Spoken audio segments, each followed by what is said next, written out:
Have you ever felt trapped by the relentless pressure to conform to society's thin ideal?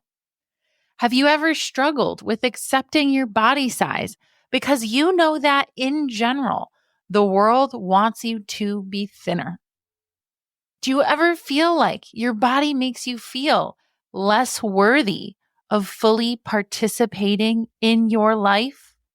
Well, if so, this is an episode you'll definitely want to listen to. Today, we're breaking free from that mold with Mary Elizabeth Akinaka, a licensed professional counselor and eating disorder specialist and regional director at Alsana Eating Disorder Treatment Center.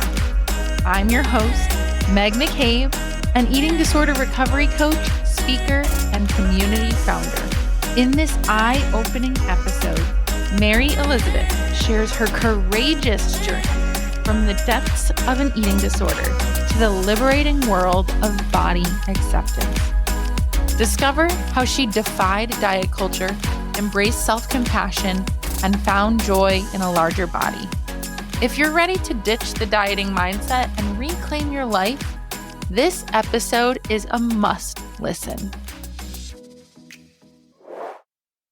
Hi, Mary Elizabeth. Welcome to Full and Thriving. How are you doing today? Hi, I'm good. Thank you so much for having me. I'm so grateful to have you on the show. I can't wait to speak to you. We have a really exciting topic planned, and I just can't wait to dive in. Let's do it. Awesome. So I would love to hear a little bit about you professionally first. So could you introduce yourself in that lens? Yes, absolutely. So I am a therapist by trade, and I currently serve as an executive director in Birmingham, Alabama for a treatment center, Alsana. We have a few locations throughout the country, and I have been in the eating disorder industry for 10 years. And so just feel really privileged to be a part of the work that I do every day and love working with my team and our clients. It's a great thing to do. That's awesome. It's so nice to hear you. 10 years in this field. That's a long time. You must truly be passionate about it. Yes, it is. I think, my whole life, I've definitely been a helping person. Prior to being a therapist, I was actually a special education teacher. And so I think I've always kind of lived in the land of wanting to help those who weren't quite like the others, if that makes sense.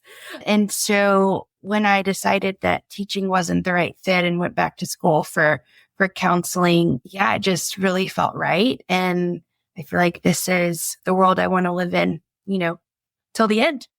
Oh, that's beautiful. Yeah. I relate to that. I started out in the nonprofit sector. Did you? Yeah. Being a public health education specialist. Then turned into kind of like an eating disorder public health education specialist because I have this podcast. So it all works out. It's just right? The quality of wanting to help people is just such a beautiful quality to have. So that's brilliant. And as far as your interest in getting into this field, how did that evolve in your personal journey? Yeah, absolutely. Well, so I'm a recovered individual. I would say that I have had a dysfunctional relationship with my body and food, probably as young as the age of 6. I think my body and its size has always been a point of contention, both internally and externally. And with that, I also just really struggled with depression and anxiety and didn't even understand what that was when I was experiencing it, at a younger age. High school came around and, the formal diagnoses began, right? And so, I was formally diagnosed with an eating disorder and severe depression and anxiety. And my treatment process, began then and was really fed into by just some incredible therapists and dietitians and just mentors and peers that I feel like really changed the trajectory of my life. and allowed me to one day kind of wake up and be in this place where, it was time for me to sit in the other chair, if that makes sense. You think about a therapist's office and it's like the couch and the chair, right? And I was in graduate school to be a therapist, but I thought I was going to work with kids, and I just kind of kept feeling a tug of that's not quite right. That's not quite right. And my faith is really important to me. And I could just feel kind of that like constant shit of like, there's something different. Keep going, keep going. And yeah. And so I just realized that's the answer is you're supposed to be in the other chair. Like it's your turn to do what somebody else did for you. We always talk about, or I always talk about, I should say, this idea of holding hope when you can't, right? Like how, and there are very distinct people in my life who've done that for me. And also, put it in my face and really helped me kind of face these challenges. And yeah, I just wanted to do that for other people. And so it's just a privilege to do it. What a beautiful evolution of your journey, because, I think sometimes we set out to do something and our heart calls us in another direction. And I like that thought of it's time for me to be in the other chair, right? It sounds like that was a clarity moment for you. Yeah. And now you're here, which is wonderful. Yeah. My question for you is like bringing it back. You mentioned your body was a point of contention internally and externally. Yeah. Could you share more about your upbringing and how that impacted your relationship with food and your body, upbringing, or like the environment you grew in, whatever you feel comfortable? Of course. Yeah. So I grew up in lots of different cultures and transitioned often. We moved, about every 3 to 5 years growing up. So that's already in its own right a challenge, as a child, kind of meeting new people. And to tack on to that, if you're moving into a new space, new culture, there's new expectations, new standards. And I can just remember, whether it was the clothes I had on or the size of my body not being the right standard for the next move. I don't know if that tracks. No, that tracks. Yeah. I mean, you mentioned beforehand you were in Paris. Yeah. Which seems like a very thin ideal focused. For sure. It definitely was, as you say that, it's funny. I feel like it really hit when I moved to the States. My kind of European culture and attire and all those things were like not cool in the US, right? Like I thought I was just, the end all be all with my great Parisian outfits. And, my classmates were like, what is this? And so that was hard. And I think that's when I really first experienced like truly kind of being bullied out and really seeing what it looked like to be not included. And so I think with that came along really utilizing food as a comfort, right? And so with that, my body continued to change and grow and expand. And then that became point of conversation, right? Like whether it was my classmates, stating something about my size. I was in puberty pretty early. I had, my breasts, grew before everybody else's, like all of those pieces that just kind of make you a prime target. And then on top of that, I'm one of 3 girls. I'm the middle. And so of course there's like that comparison to your older sister. And I love my older sister. She's like this petite little thing. And my mom was petite and it still is petite. They both are. And it was just kind of like, what the heck, man? Like, why didn't I get to have, that body? And, I think within that time, the people in my life did the best they could in trying to help me navigate how to be my best self.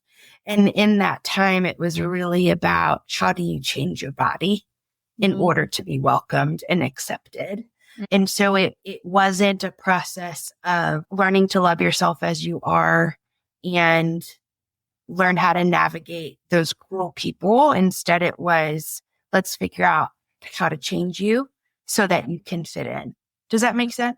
Yeah. Yeah. And I'm really fascinated by the dynamic of having a petite mom and sister, because I'm guessing they wanted what was best for you, but they were maybe had some weight bias inside themselves. And I don't know, can you share more about that? Like, was that hard? Were they For sure. pressuring you to go dieting or anything like that? Yes. I mean, we definitely grew up in a food conscious household. Like, that was really important, but I think that's also very generational. Yes. I think, my mom's way of doing things came from her mother, and I've experienced it myself as the granddaughter, Yeah, I can remember this one time, gosh, I was like sitting at the computer at my grandma's house and she's like, well, why do you think you eat so much? And it's like, okay, grandma, like maybe we could try another way to have this conversation, But again, like they love me so well and truly were just like doing the best that they could and what they knew how to do with the resources that they had. And, I think it makes a lot of sense, especially in like the 90s, early 2000s. It's like the Weight Watchers era. And, it's like right at your fingertips. Like, if you do this, then your life will be easier. And like, what does every parent want? Like, they want their child's life to be easier. They want their child to be happy. They want their child to be accepted. And I would in no way say that dieting is the easy route, but I think it feels like the most tangible solution. Absolutely. I think it's horrible, that some people, that culture, it still exists, but like some families pressured their children to lose weight, but it was like coming from a loving place in in a way that, you can see it that way, although it could have been harmful and people weren't aware. Yeah, and absolutely. And for all I know, I mean, I think I started Weight Watchers at like, gosh, I don't know, 9 or 10. And I mean, if I even remember it correctly, I might have even been the one to say, hey, mom, let's do this. Do you know what I'm saying? Like, it was just, what can we do to make this all go away and feel better now? Yeah. Wow. Yeah. So, as you grew up, started the eating disorder, how did you feel about your body? Yeah. They always say that, and I know there's like scientific studies, whatever, but I can't name them, but that your body image is like the last thing to get better within the recovery process of the eating disorder. And I think in true honesty, I'd have to say that like my body is still in so many ways my Achilles heel, even in a recovered space. And even though I do not in any way, shape, or form spend my days trying to manipulate my body to be accepted, like I am very much aware that my body is not what it's supposed to be. And I recognize that and I feel that on a daily basis. And I don't say that to even demoralize myself. It's just true, And so, I think that is just a piece of my story that I always will just really have to be cognizant of, right? Because I think, it becomes, how do I say this? The day I decided that regardless of my body, my life didn't stop. What do you mean by that? I get to do whatever I want to do, no matter what my body looks like. Beautiful. Right? Yeah. I was 20 something years old. I'm 38 now. I think I was, 23, 24. And I couldn't tell you the last time I'd gone to the beach. And I love the beach. I love the ocean. I love the water, but I would not go because that meant bathing suit, right? It's like the epitome of every larger body's girl's nightmare if they're uncomfortable in their skin, Well, really, anybody with an eating disorder is kind of a nightmare, if we're being honest, right? Like it's just Right. full exposure. And I just decided to do it. Like I was like, you know what? I got invited and I like, what the heck? I'm going to go. And I've been every summer since. And it's like that. It's those moments, right? That just prove that you can live the way you want to live, regardless of the shell that you live in. Right? Yes. Yes. As a mom, it's like I'm on the soccer field with my boys and you have like this row of soccer moms who are like fit, you know, and it's comparison, right? And it's like, 10 years ago, I would not, 15 years ago, I probably wouldn't have walked onto the field, Wow. right? It would have been like, sorry, kids, like your joy gets forfeited because I can't stand in that line of moms. Does that make sense? Yeah. Whereas today, it's like, F that. Like this is me, myself, my body, and I belong here just as much as they do. Yeah. And I think that's so well articulated. I'm really curious, how did you get to that place? It sounds like there was just a point of frustration, but could you share more of like how you went from, chronically dieting to being like, F this, I'm participating in life? Yeah. Heck of a lot of therapy. Heck of a lot of therapy. The right cocktail of, psychotropic medications, if we're being honest, right? Like I had to get my depression managed. I had to get my anxiety under control. Just really intensive therapy where I looked at myself, my family dynamics, my trauma, and how all of that continued to impact my day to day and how it impacted my relationships, how it impacted me within community. How it really caused me to have this push and pull dynamic with everybody in my life. And I feel like when I finally, I had these very specific moments that are really special to me in which I really was able to recognize that this wasn't working for me anymore. Would you be open to sharing one of them? Sure. I said faith is important to me. And I had kind of this very, what I would deem just like spiritual experience with a group of women where it just felt very clear to me that, I either need, like, if I don't make this left turn, I don't think I'm going to make it, Wow. and whether that meant death, at different points in my life, that is what that meant, But I think at that point, it was like, I want real relationships. I want real community. I want to not hide and create chaos in order to distract from myself. And when I really realized that, came to that space, I feel like that was really hard work and took a lot of intentional choice after choice after choice.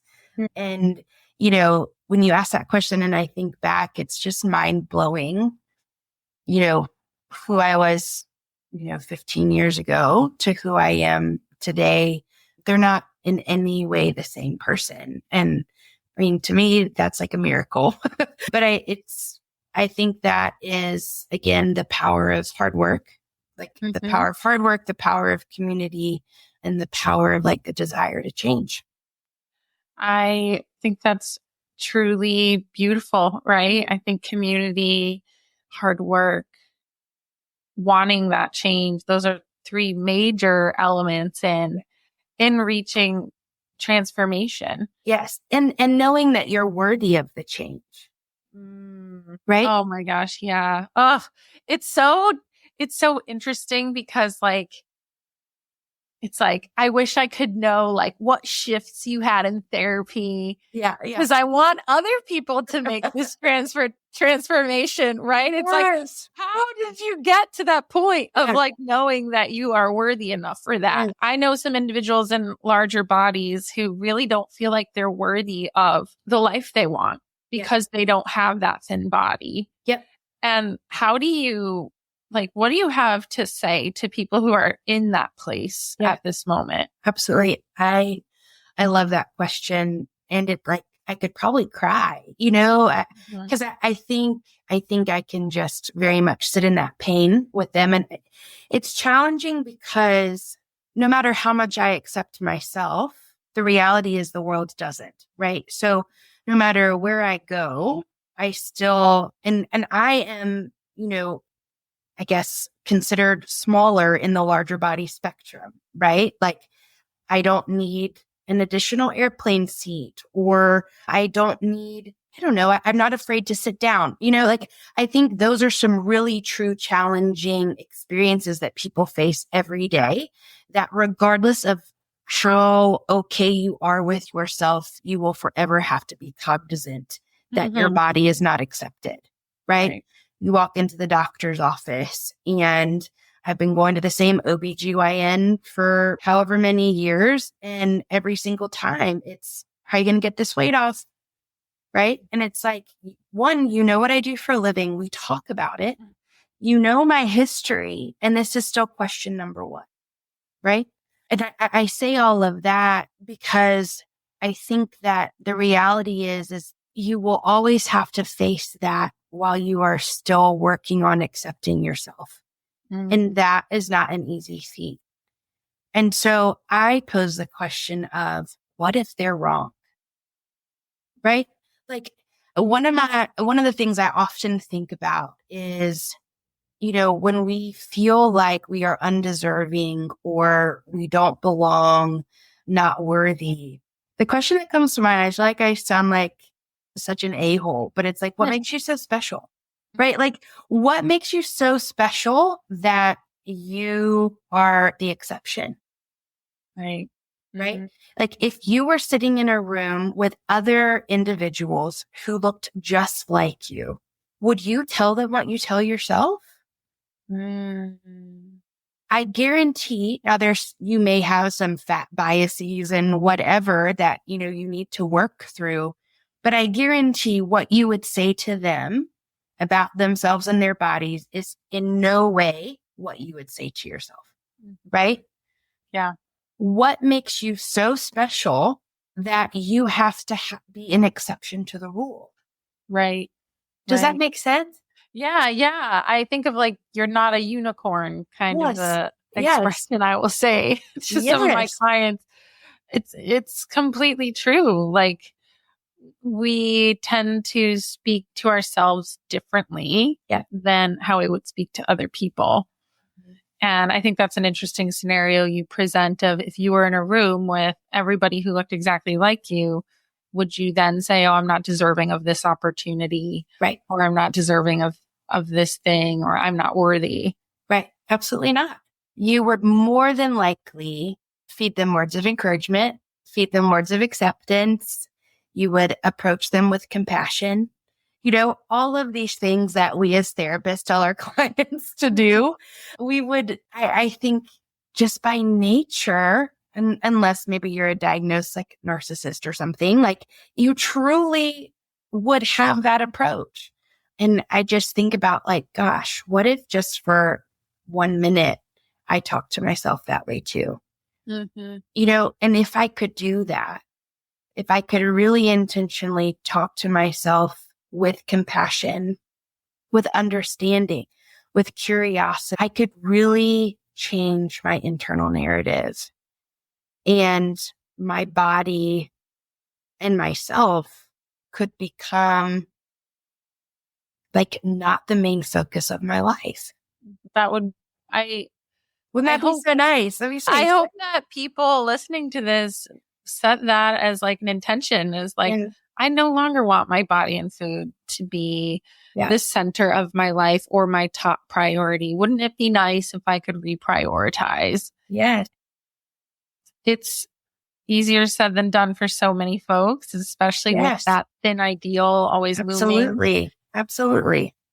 And I think, within the confines of the eating disorder, you are consumed by thoughts of food and body. And, it's a maladaptive skill, right? You're using it to cope with something, obviously.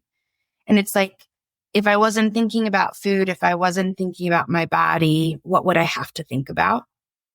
Yes, I always love that Right? question. Right? Like, what would I have to think about?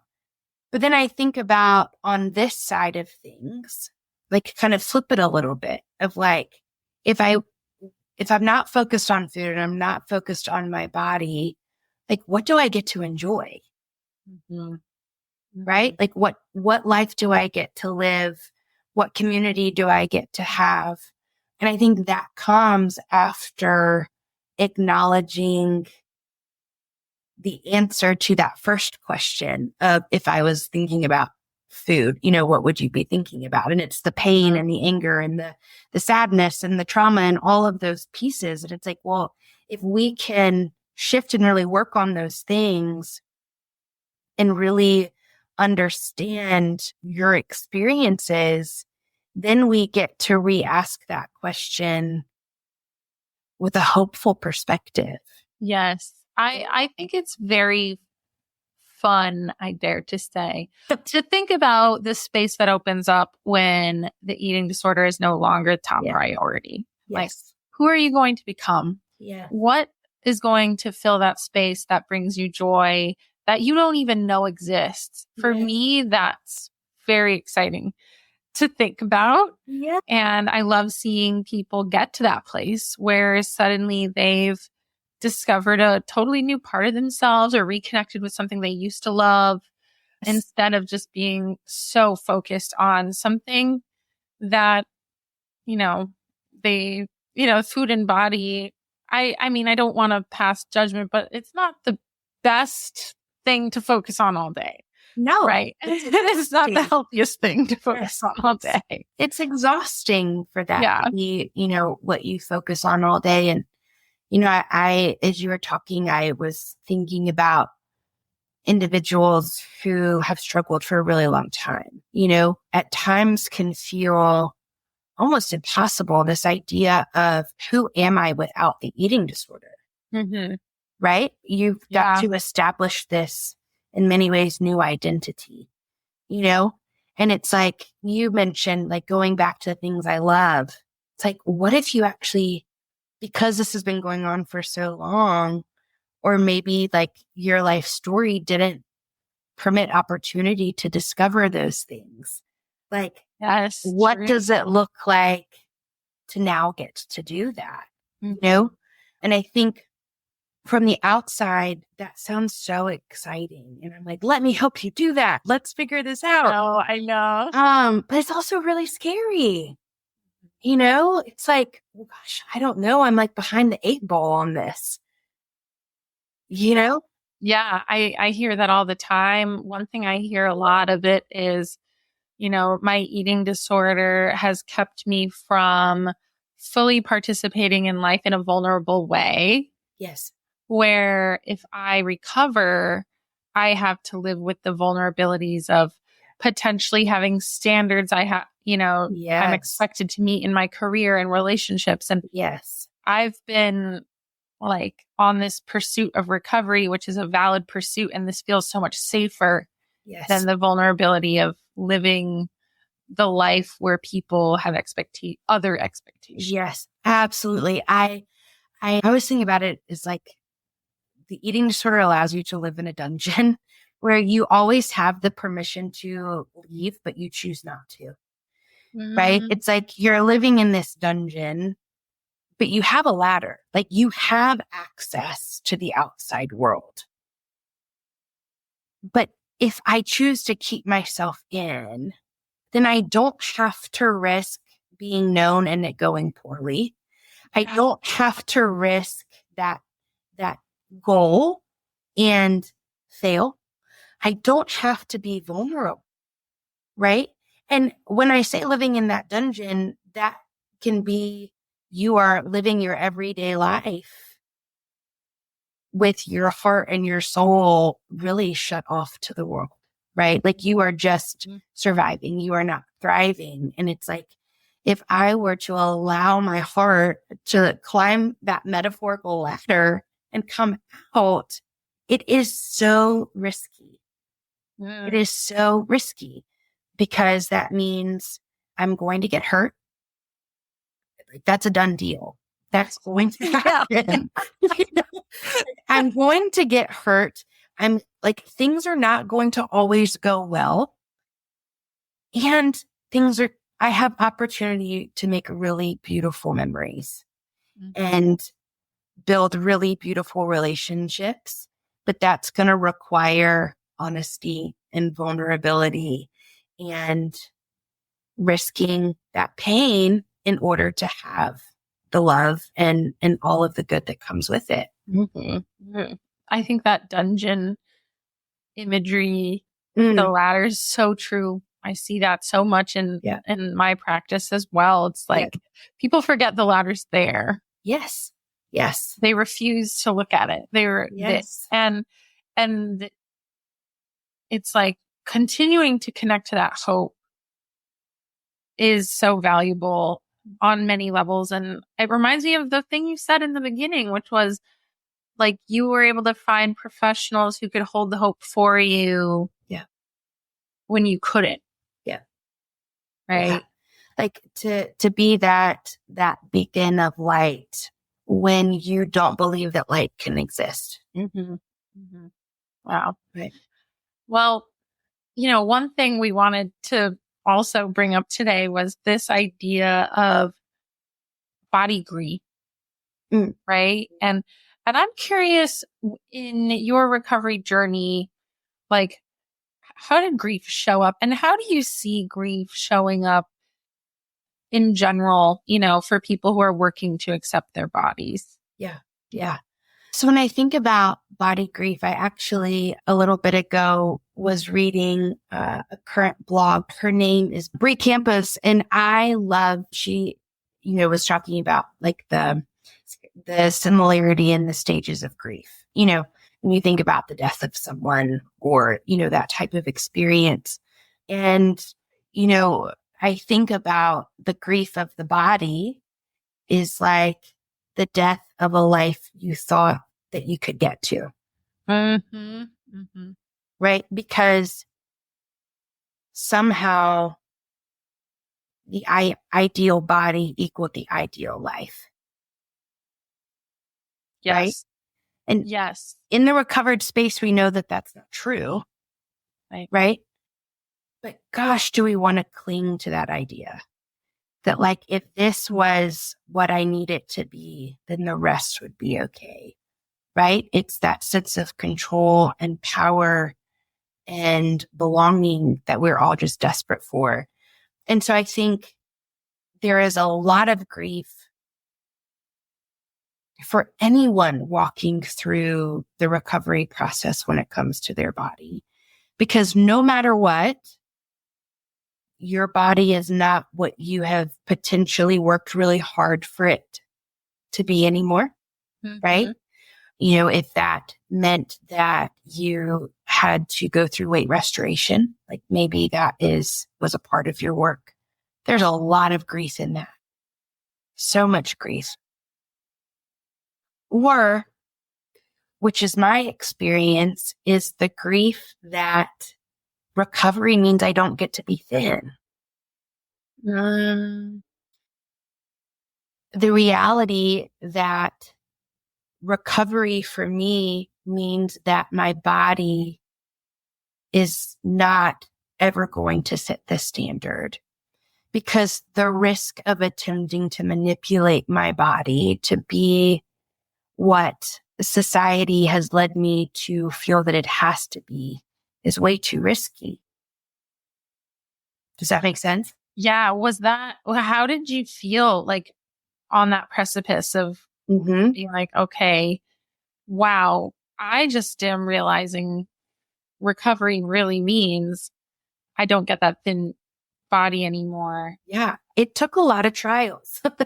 And I say that because For 20 years, I don't think my body ever stayed the same. Like in adulthood, it's like my eating disorder vacillated in so many different ways that every year my wardrobe had to be a different size. Mm-hmm. Right. And there was a season where I really thought I was like thriving. And I was the smallest I had ever been. I was like running marathons and I had friends and I was going out and doing all the things in my 20s. It wasn't real. I actually just really wanted to die. Wow. But I thought that was the life. I thought I'd made it. Does that make sense? Like I thought I had made it. Mm-hmm. I thought that at that stage and in that body, I had found recovery, and I was so incredibly wrong. Wow. Wow. So was the eating disorder still very prevalent? It was so incredibly prevalent. You had recovered, but or I you found thought recovery. I had made it, right? Because I was living. It looked so different than the isolated human in her apartment, right? Like who spent every night by herself and binge watched shows and binge shopped and binge ate, right? Like it was a much brighter looking life. But the reality was every day was still pretend because I was constantly manipulating and focused on food, body, and self to survive the day. Mm. And it's not sustainable. This is a true reality that I encounter with people I work with one-on-one. There's this clinging to the past of, when I was at a lower weight, my life was brighter. Yes. And obviously there's no clear solution here, but how do you help people who, because they have that evidence that things were shiny on the outside, that's where they should be? Yeah. I think that's where, my role as the clinician is to like be the devil's advocate in some ways, right? Of like, while all of that is happening, what is going on internally? Mm-hmm. Right? Like, what is the dialogue that is still happening inside? What are you saying to yourself every night when you go to bed and when you wake up in the morning? When you are not surrounded by these things that are bringing you light, what are you actually experiencing? Mm-hmm. Are you actually connected? And for me, that answer would have been no, right? Like that answer would have been that at night, I am like analyzing every moment of that day and waking up, preparing for how to do that next day better, right? And, I think it's having those individuals in your life who can really help you flesh that out. Mm-hmm. And recognize that true recovery is actually experiencing highs and lows all of the time, but doing them in true community where you're actually known. Wow. In community where you're actually known. That because is they didn't powerful. know me, right? The people in my life today know me. Mm-hmm. Wow. Yeah, that makes so much sense. And it's very relatable, and it's important to question that, right? Like, are you living authentically? Are the people around you, do they really know the true you? Like, that's probably a good sign. Yeah.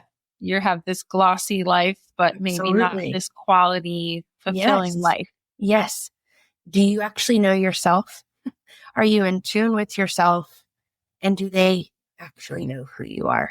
Wow. And if the answer is no, then I don't know that we've gotten there yet. Yeah. Well, Mary Elizabeth, this is just so enlightening and inspiring. I really appreciate the energy and the vulnerability you brought to this conversation.